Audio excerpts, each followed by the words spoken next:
Welcome back. Still here with us is Annie Zhang from Hello Metaverse. Annie, thanks so much for staying with us. Before the break, we were talking about, the new internet of sorts, and especially considering the rules that came with the Web 2.0. The new web would obviously mean new rules, and given that there will be avatars of us interacting in that virtual world, some might even say, independent of any kind of jurisdictional oversight to some degree, could we see countries kind of drawing up legislation to deal with crimes that take place in this metaverse, or would laws necessarily not work in that space? I think laws will definitely work. So, for example, China recently actually shut down any crypto activity within the country. So I do think that countries will be able to have that power. But at the same time, the internet is accessible by everybody. And so I think the same way that, governance around the internet and internet traffic and internet protocols governance has been relatively sort of kind of governed by every person and community driven. I think that's going to be what will happen going forward as well, although you will see slight differences in different countries.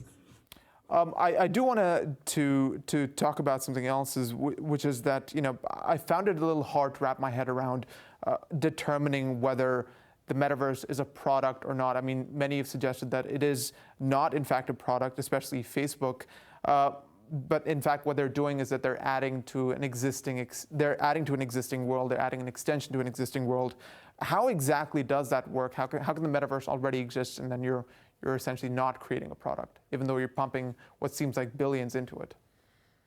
Yeah, I definitely don't think that the metaverse necessarily exists literally right now. I think the metaverse is really a concept. It's almost something that we're striving for as a society where, it's just a much more immersive online world for people. But when it comes to where we are now, we're kind of iterating the internet so that slowly, going back to my point before, we're addressing these new desires and consumer needs, and they're kind of all over the place. And so that kind of goes to my point of, I don't think metaverse is a single product. I think if you imagine if someone were to make a similar statement about a Web 2 product, it's as if somebody is saying YouTube is the entire internet, right? YouTube is not the entire internet. YouTube is a big portion of how people spend their times on the internet, but there is so much more that's powering that experience. And so similarly, I would urge people to think about this pursuit towards the metaverse to be the same, where it's a bunch of different new consumer needs and new things that we want the internet to be able to do for us. And it's going to be a gradual progression over time.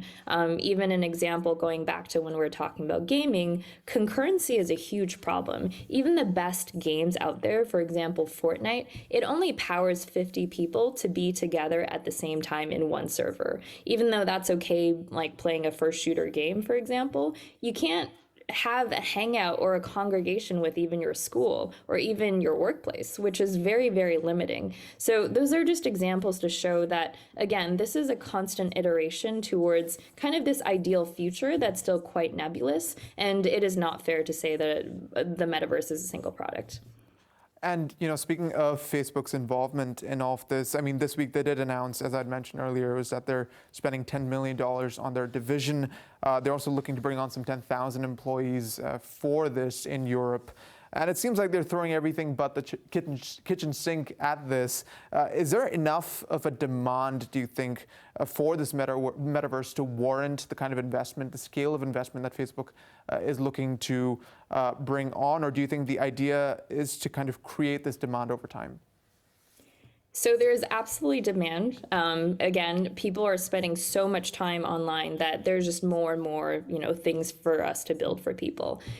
Talking about why Facebook is going into this space, well, I think Facebook is playing in the attention economy, right?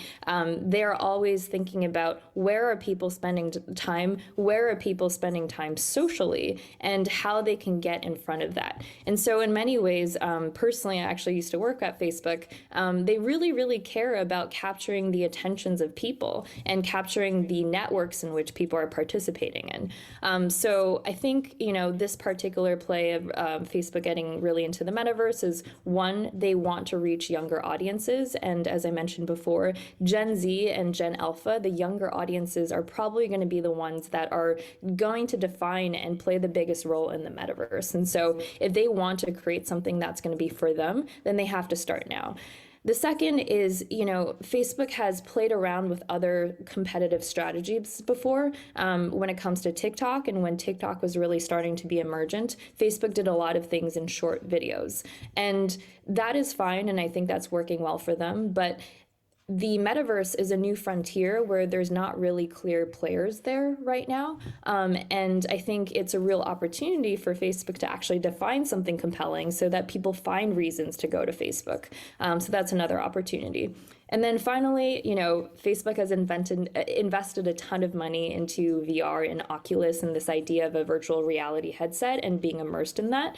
And I don't think they really cracked that market. They haven't really hit the mainstream adoption for VR headsets as well as like AR technology as well. And so I think they really want to play around with how that's going to succeed. And then finally, I do think that Facebook really cares about communities and really care about how to form novel kinds of communities. And so their vision to really power communities, really make sure that there's economic opportunities within communities for creators is also driving this mission. So is it an insane investment? No, absolutely not. I think that it is really, really smart for Facebook to get in front of this because the metaverse is literally where everyone's going to spend their time in the future. You did talk about competition over there for a sec. So, given the limited number of players that are in this space and the fact that Mark Zuckerberg has said he has no plans of owning the metaverse, so to speak, but seeing how much control he or his company have over so many social media platforms and messaging services, it becomes a little hard to believe that the metaverse won't, for the time being at least, when it starts to expand, won't be dominated by one company. Is that at all possible? I don't think that's true. I think that there are so many popular platforms that are emergent and maybe not quite mainstream because, millennials or older audiences don't know about them, but kids are spending a ton of time in Roblox. I think that's actually the top platform that they spend their time on and also where they socialize. For maybe an older generation, like 18 teens, for example, they're spending a tremendous amount of time in Fortnite, for example. There's also a lot of up and coming decentralized virtual worlds that people are getting really, really passionate about. So for example, Axie Infinity is this game that's taking the world by storm, and it essentially allows people to actually earn money by playing that game.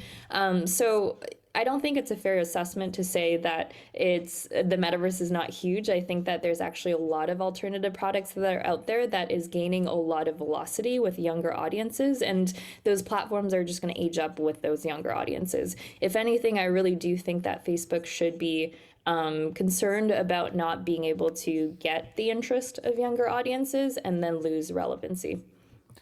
You did talk about the Oculus Rift as well. I mean, there's an expectation that virtual reality headsets will be a key component of the growth of the metaverse. But the Oculus in particular has its popularity has kind of grown very slowly over the years. It doesn't help that it's also a bit pricey. Do you think this will be a huge barrier to entry, especially in the early days? I definitely think so, and I think they're still going to continue to struggle. The way that I would like people to think about the Oculus is it's just a way to immerse yourself. It's a consumption layer of content.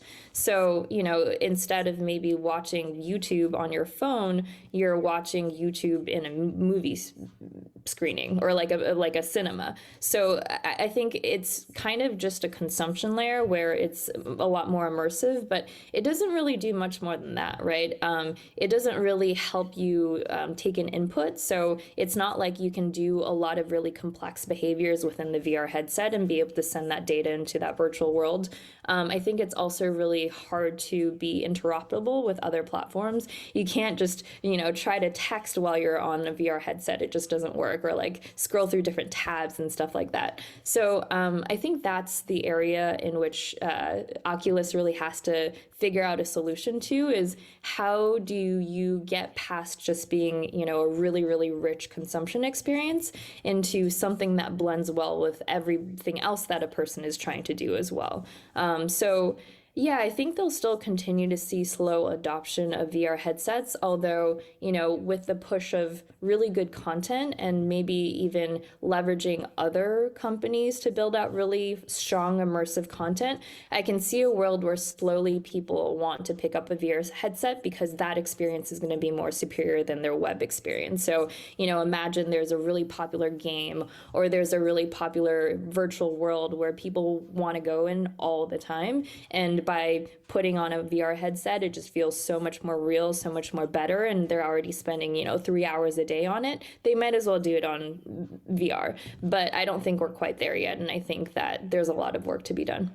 So is it Oculus in particular that could be suffering from this, or do you see it as an indicator for other headsets as well that they'll probably not be faring as well as they should in preparation for this metaverse expansion?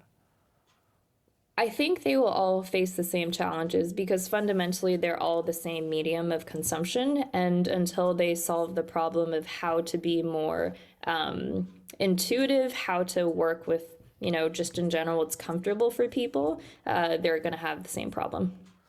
Annie, I'm afraid that's all we have time for today, but thanks so much for speaking to us. Thank you so much for having me. All right, that's it from us here on All About Money. We'll see you again next week.